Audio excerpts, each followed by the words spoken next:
Vous êtes de plus en plus nombreux à nous suivre et à participer à l'évolution de la chaîne Afrique N24, et sincèrement nous tenions à vous en remercier. Nous lisons tous vos commentaires qui enrichissent le débat et vraiment nous vous demandons de nous soutenir, en aimant les vidéos pour une large diffusion, et pour continuer à avoir une ligne éditoriale indépendante, et vous proposer de nouvelles émissions toujours de plus en plus enrichissantes. Ne restons pas passifs, soyons actifs. Merci et à bientôt. Burkina Faso. Le Burkina Faso approuve l'envoi de soldats au Niger en réponse aux menaces régionales.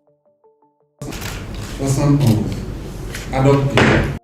L'Assemblée législative de transition au Burkina Faso a voté à l'unanimité, le mardi 19 septembre, en faveur de l'envoi de soldats burkinabés au Niger voisin, en réponse aux menaces d'intervention armée par des pays ouest-africains depuis le coup d'État.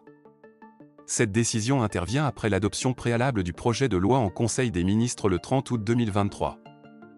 La loi, présentée par le gouvernement de transition, autorise le déploiement d'un contingent militaire au Niger pour une période initiale de 3 mois, renouvelable. Elle établit un cadre juridique visant à fournir une assistance militaire à la République du Niger en cas d'agression ou de déstabilisation par une force extérieure, tout en renforçant la lutte contre le terrorisme, selon les déclarations du ministre burkinabé de la Défense, le colonel-major Kassoum Koulibaly. Et de ces 15 pays membres, nos 3 pays font environ 54,39% du territoire de l'espace de la CEDEAO. Ce qui est recherché dans cet espace, c'est surtout à travers nos actions militaires que nous arrivons à faire baisser ces frontières qui existent en nos pays. L'objectif de cette loi, c'est vraiment ça.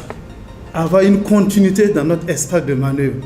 Parce qu'il y a souvent beaucoup de trucs qui nous retardent. Organiser au mieux ce que nous avons fait. Mais nous avons conscience, et j'espère que les pays qui s'apprêtent à attaquer le Niger vont suivre notre voie. C'est passer devant vous, honorables députés. C'est ça. L'objectif principal de cette initiative est de permettre au Burkina Faso de disposer de points d'appui au Niger, afin de lutter plus efficacement contre les groupes terroristes qui trouvent refuge dans la région après avoir perpétré des attaques sur le territoire burkinabé.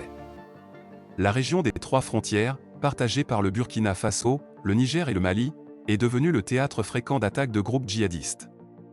Ces 3 pays, tous dirigés par des régimes militaires, ont récemment signé une charte établissant l'Alliance des États du Sahel, AES, une alliance visant à la défense collective et à l'assistance mutuelle. Quelqu'un a parlé d'intervention aérienne. Non. Je vous ai dit la dernière fois, on ne rentre pas dans les détails. C'est des informations militaires.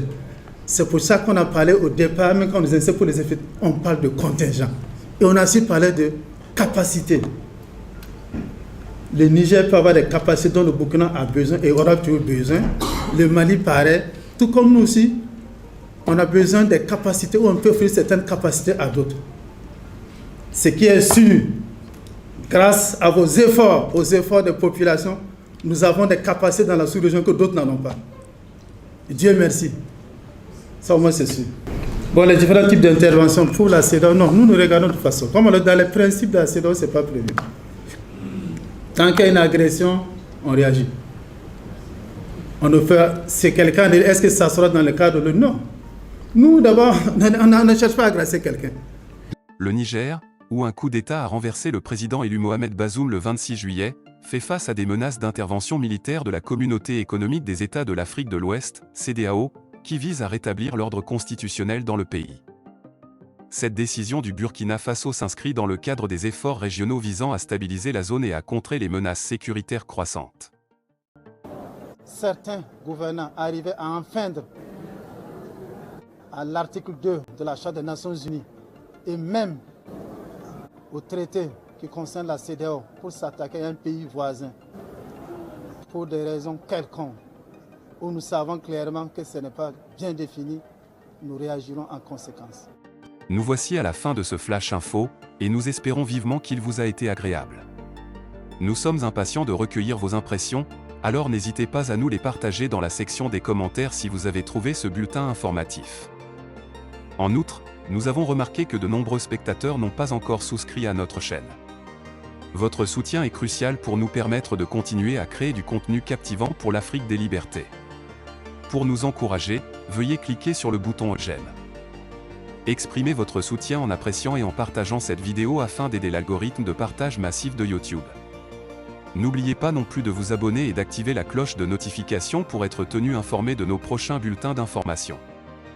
Dans notre engagement continu à promouvoir le progrès positif en Afrique, nous vous remercions de nous suivre. À bientôt. Likez la vidéo si ce n'est pas déjà fait. Laissez aussi votre point de vue en commentaire. Abonnez-vous et cliquez aussi sur la petite cloche de notification pour ne rien rater de nos prochaines vidéos. N'oubliez pas de partager aussi la vidéo et de la liker.